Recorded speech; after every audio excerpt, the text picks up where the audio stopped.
Shalom jemaat yang terkasih di dalam Tuhan.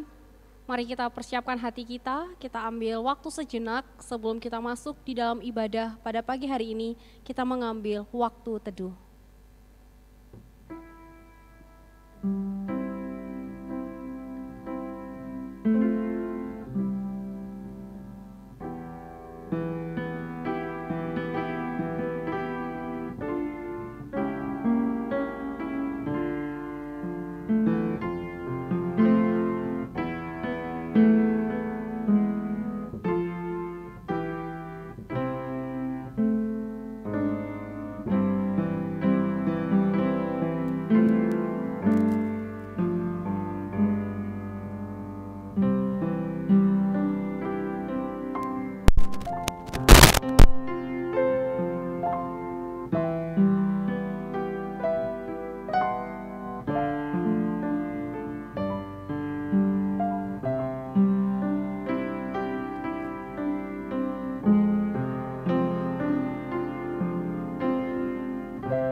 Hari ini kita berkumpul kembali sebagai gereja untuk memperingati kenaikan Tuhan Yesus Kristus ke surga. Pertolongan ibadah kita pada hari ini adalah dalam nama Tuhan, pencipta langit dan bumi. Anugerah, rahmat, dan damai sejahtera dari Tuhan Yesus Kristus menyertai kita sekalian. Bapak Ibu Saudara yang terkasih di dalam Tuhan, mari dengan hati yang rindu kita mau datang ke hadirat-Nya. Kita mau puji, kita mau sembah Dia, Tuhan yang layak untuk ditinggikan.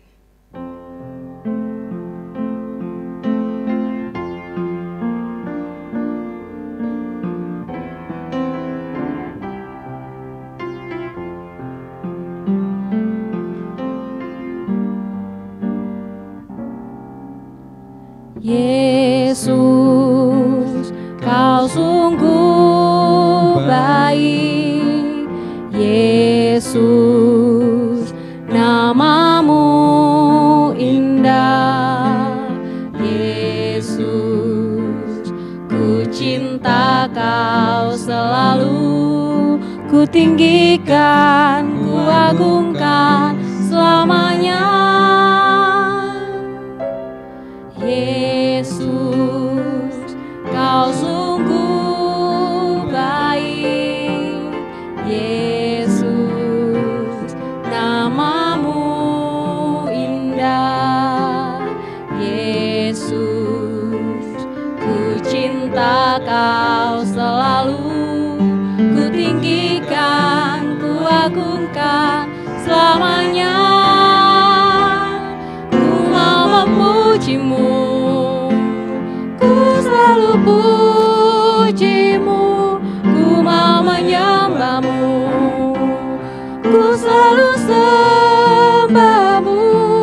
Kau yang layak terima semua pujian, kemuliaan hanya bagi Tuhan. Kita katakan bahwa Yesus Dia sungguh baik.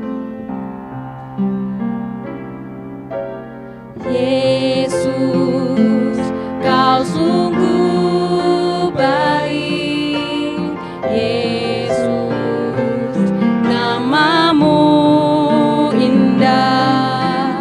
Yesus, ku cinta Kau selalu, ku tinggikan, ku agungkan selamanya.